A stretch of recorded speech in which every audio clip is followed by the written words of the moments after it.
एक गांव था। वो गांव बेहद ही खुशहाल था। वहाँ के लोग भी बहुत खुश मिजाज और अमीर थे। लेकिन कई दिनों से वहाँ कुछ अजीब सी घटनाएं होने लगी। हर अमावस्या के दिन रात में घना अंधेरा छा जाता और जोर से बिजली कड़कती और उसके बाद पूरे गांव में खून की बारिश होती और चारों तरफ इंसानों और जानवरों के कटे हुए सिरों की बारिश होती, जिससे पूरे गांव में डर का माहौल फैल गया था। एक अमावस्या की रात मैकू नाम के किसान के घर में अरे भगवान, तुम डरो मत, मैं बस गया और आया। अगर आज रात मैंने खेतों में पानी नहीं लगाया, फसल खराब हो जाएगी।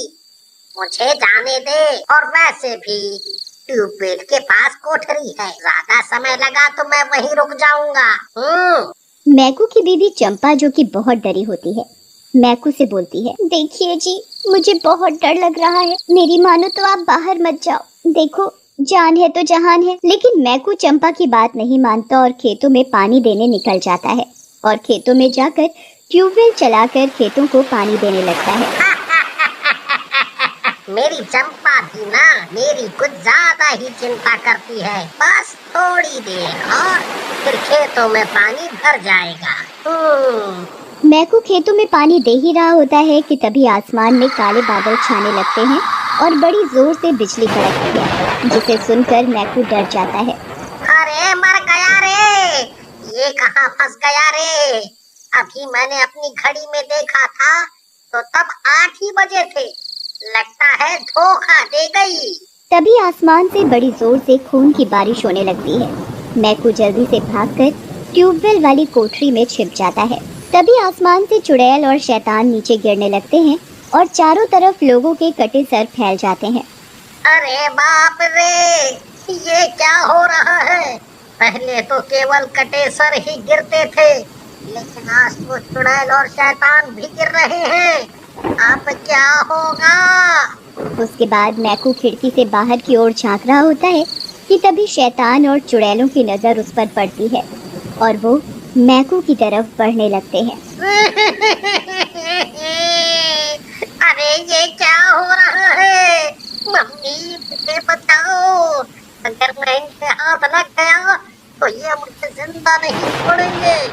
ये चंपा सही कह रही थी, मुझे आज नहीं आना चाहिए था। उसकी बात ना मानकर मैंने गलती कर दी।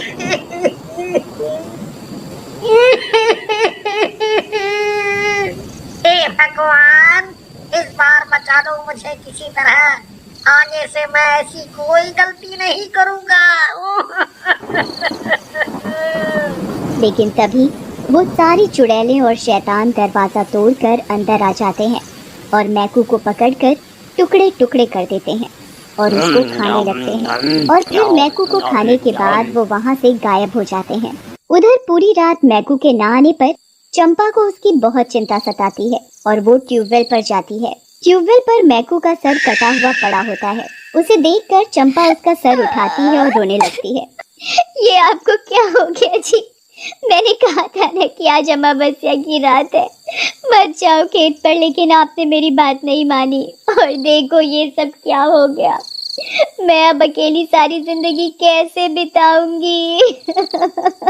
तभी चंपा के पीछे पीछे और भी गांव वाले पहुंच जाते हैं और चंपा को समझाते हैं। आप ऐसे मारो चंपा भाऊजी, हम लोग हैं ना, हम गांव के लोगों के होते आपको चिंता करने की कौनो जरूरत नहीं। हाँ?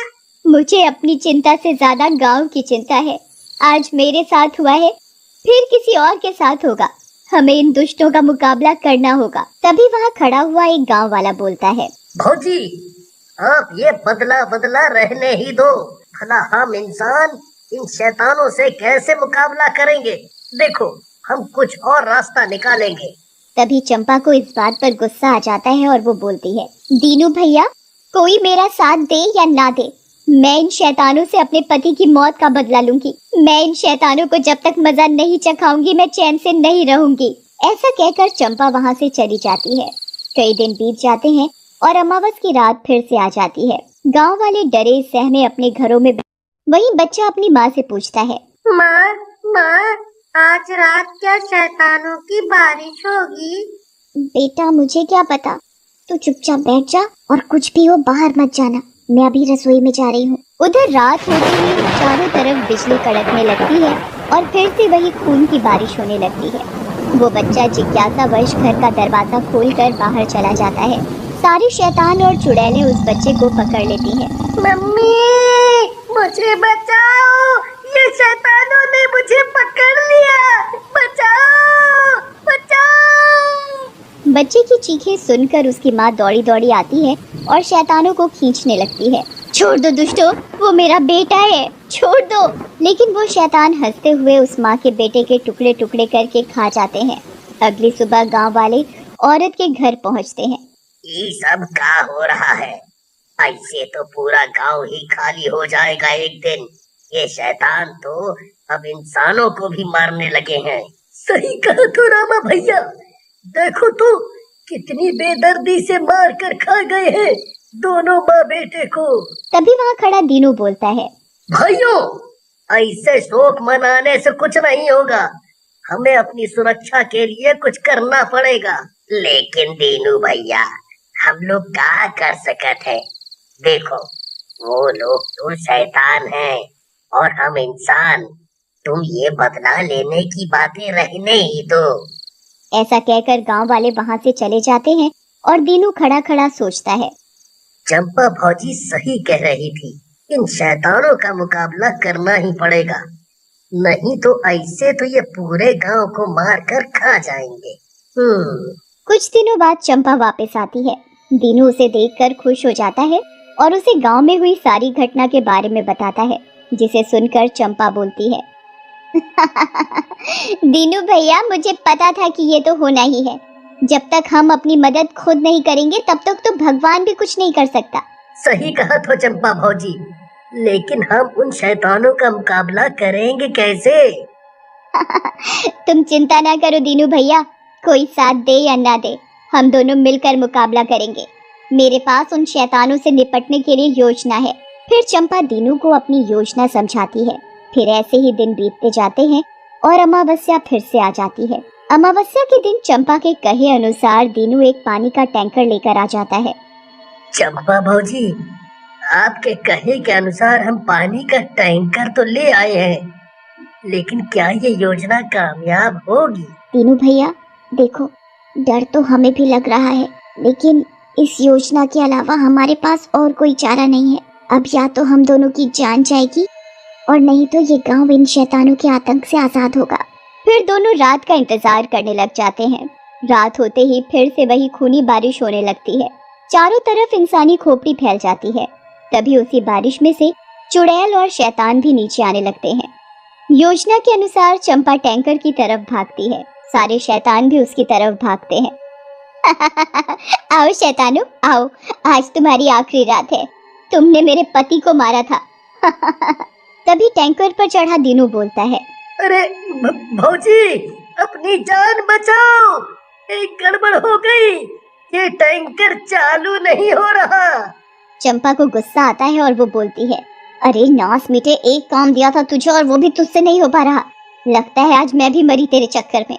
उधर शैतान और चुड़ैलें चंपा को पकड़ लेते हैं, लेकिन तब तक टैंकर चालू हो जाता है और उसमें से पानी की तेज धार निकलती है, जो कि सारी चुड़ैलों और शैतानों को भगा देती है। सारे शैतान पानी पड़ते ही जलने लगते हैं। मरो दुष्टों, मेरे पति को मारा था ना तुमने, तुम भी मरो तड़प तड़प कर। तभी एक जलता हुआ शैतान बोलता है, ज्यादा खुश मत हो औरत, तूने क्या सोचा हम खत्म हो गए? अभी तो तुमने थोड़े से शैतान मारे हैं, अभी तो और शैतान है हमारा बदला लेने को। ऐसा कहकर वो शैतान भी जल जाता है। तभी सारे गांव वाले बाहर निकलते हैं और चंपा और दीनू को घेर लेते हैं। आखिर आपने मैकू की मौत का बदला ले लिया, लेकिन इस टैंकर के पानी में आपने क्या मिलाया था? बहुत सिंपल है भैया, पवित्र गंगा जल। भौजी, वो सब तो ठीक है, लेकिन इस शैतान की धमकी का क्या करेंगे? तभी एक गांव वाला बोलता है, करना क्या है, आने दो उनको भी, इसी तरह देख लेंगे। तो चंपा भाभी, है ना?